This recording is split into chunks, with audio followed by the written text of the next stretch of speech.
IMF نے پاکستانی معیشت میں بہتری کا اقرار کر لیا۔ IMF کی ڈائریکٹر کمیونیکیشن جولی کوزیک کی واشنگٹن میں نیوز کانفرنس۔ کہا پہلا جائزہ مکمل ہونے کے بعد پاکستان کی اقتصادی اور مالیاتی صورتحال بہتر ہوئی۔ 19 مارچ کو پاکستان اور IMF حکام کے درمیان سٹاف لیول معاہدہ ہوا۔ اسٹینڈ بائی معاہدے کے تحت $3 ارب کی ادائیگی ہوگی۔ توقع ہے رواں ماہ کے آخر میں ہونے والی بورڈ میٹنگ میں قرض کی آخری قسط کے لیے رقم جاری کی جائے گی۔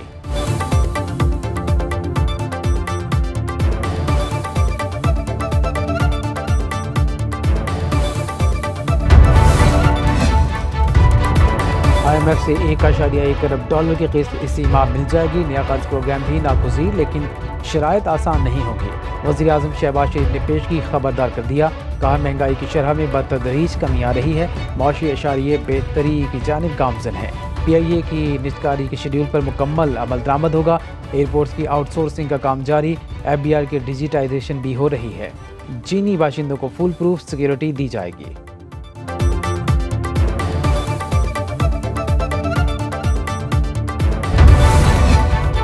وزیر اعظم کا ججز کو دھمکی آمیز خطوط کی تحقیقات کا اعلان۔ کابینہ اجلاس میں بات کرتے ہوئے کہا اس معاملے پر سیاست کی بجائے ذمہ داری کا مظاہرہ کرنا ہوگا۔ حکومت پوری ذمہ داری سے تحقیقات کرائے گی۔ دودھ کا دودھ، پانی کا پانی ہونا چاہیے۔ کہا سپریم کورٹ میں ہوئی ملاقات کے بعد کابینہ کی منظوری سے انکوائری کمیشن بنایا۔ تصدق حسین جیلانی کی مشاورت سے انکوائری کمیشن تشکیل دیا گیا۔ بعد میں تصدق جیلانی نے معذرت کر لی۔ اب از خود نوٹس کے بعد سپریم کورٹ خود معاملے کو دیکھ رہی ہے۔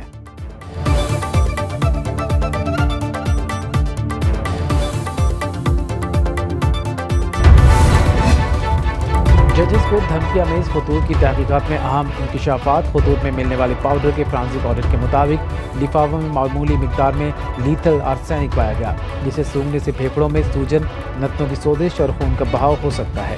ذرائع کے مطابق تمام خطوط sub divisional post office satellite town اور کٹاریاں پوسٹ آفس راولپنڈی سے بھیجے گئے۔ خطوط پر sub divisional post office satellite town کی سٹیمپ موجود۔ سیٹلائٹ ٹاؤن پوسٹ آفس کے آس پاس کوئی CCTV کیمرہ موجود نہیں۔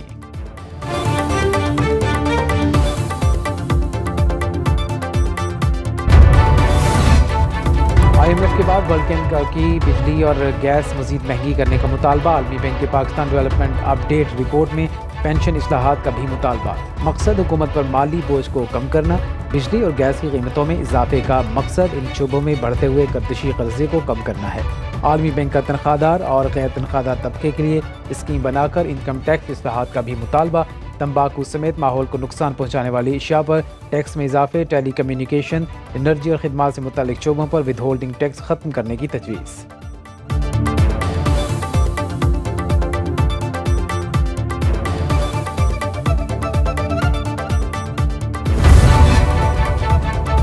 ٹریک اینڈ ٹریس سسٹم کیوں غیر فعال ہوا؟ IMF کی شکایت پر وزیر اعظم نے 5 رکنی تحقیقاتی کمیٹی قائم کر دی۔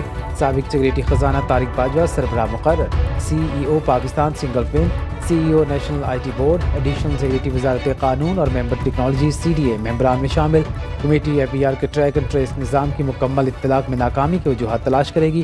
عالمی مالیاتی ادارے نے شکایت کی کہ FBR گزشتہ 2 سالوں میں سگریٹ، سیمنٹ، شوگر اور کھاد کے شعبوں میں نظام کا اطلاق نہیں کر سکا۔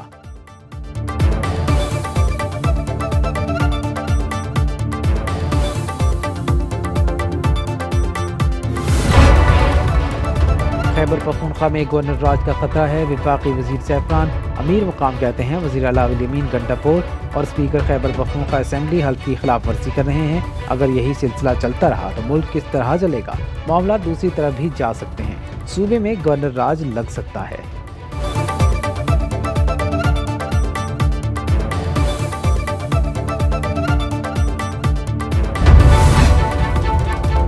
دل کی دھڑکن، بلڈ پریشر، سانس کی رفتار۔ بشرا بی بی کی میڈیکل رپورٹ میں سب نارمل۔ پمز اسپتال کے ڈاکٹرز کے طبی معائنے میں زہریلے مواد کی کوئی شواہد نہیں ملے۔ احتیاطاً 14 روز کے لیے ادویات تجویز کر دی گئی۔ بشرا بی بی کے ذاتی معالج ڈاکٹر عاصم نے بھی فوڈ پوائزننگ نہ ہونے کی تصدیق کر دی۔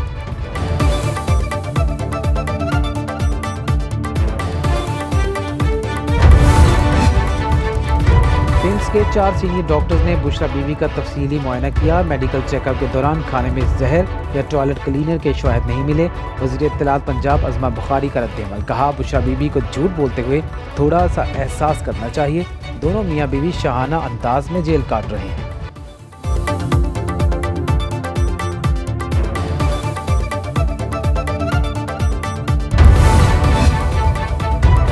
سائفر گم کرنا ثابت ہو جائے تب بھی سزا 2 سال سے زیادہ نہیں۔ سائفر کیس میں سزاؤں کے خلاف اپیل پر سماعت میں چیف جسٹس اسلام آباد ہائی کورٹ کے ریمارکس۔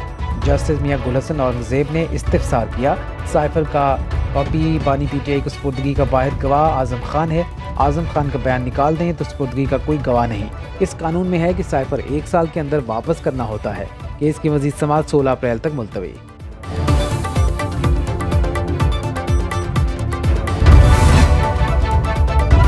پی ٹی آئی رہنما شیر افضل مربت کا پنجاب جانے اور اسلام آباد میں دھرنا دینے کا اعلان، کہا 30,000 لوگ ساتھ ہوں تو دیکھتے ہیں کون ہم پر لاٹھیاں برساتا ہے۔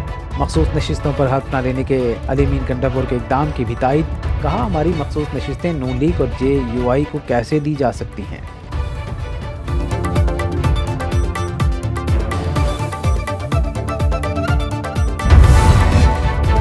ہم نے 16 مہینوں میں ملکی معیشت درست کی، وزیر اطلاعات عدالت تارڑ کی نیوز کانفرنس، کہتے ہیں معاشی اعداد و شمار بہتری کی جانب گامزن ہے، روپے کی قدر مستحکم، اسٹاک مارکیٹ میں اضافہ ہو رہا ہے۔ بلومبرگ کہتا ہے اگلے سال پاکستان میں مہنگائی 15% پر آ جائے گی، شرح نمو میں بھی اضافہ ہوگا۔ پی آئی اے کا 80 ارب روپے کا خسارہ جو خزانے پر بوجھ ہے۔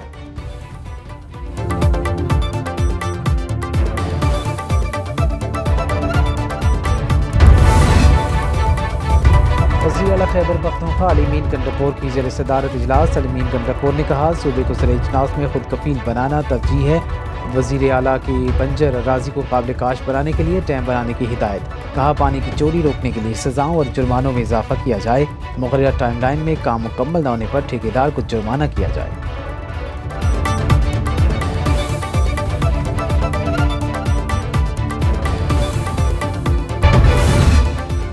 حافظ نعیم الرحمان جماعت اسلامی کے امیر منتخب، صدر الیکشن کمیشن کے مطابق امیر جماعت اسلامی کے الیکشن میں 82% ووٹ کاسٹ ہوئے، 6,000 خواتین اراکین نے بھی ووٹنگ میں حصہ لیا۔ ملک بھر سے جماعت کے 46,000 ارکان نے خفیہ رائے دہی کے ذریعے اپنا ووٹ کاسٹ کیا۔ الیکشن میں سراج الحق، لیاقت بلوچ اور حافظ نعیم الرحمان امیدوار تھے۔ نئے امیر کی تقریب حلف برداری عید الفطر کے بعد جماعت اسلامی کے مرکز منصورہ میں ہوگی۔ وزیر اعظم شہباز شریف، سعید غنی اور سراج الحق کا حافظ نعیم الرحمان کے لیے نیک تمناؤں کا اظہار۔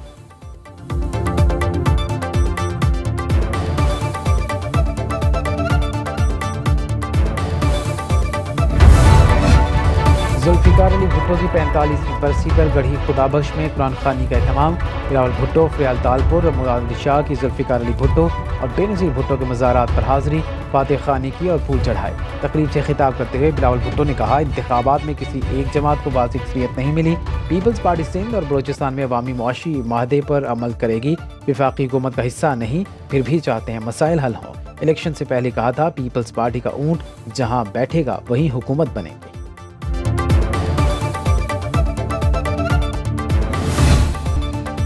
عید الفطر پر شہری 5 چھٹیاں انجوائے کریں گے، بدھ سے ہفتے تک عید کی 4 چھٹیاں، اتوار ملا کر 5 ہو جائیں گی، نوٹیفیکیشن جاری۔ ہفتے میں 6 دن کام کرنے والوں کو 10 سے 13 اپریل، 5 دن کام کرنے والوں کو 10 سے 12 اپریل تک چھٹیاں ہوں گی۔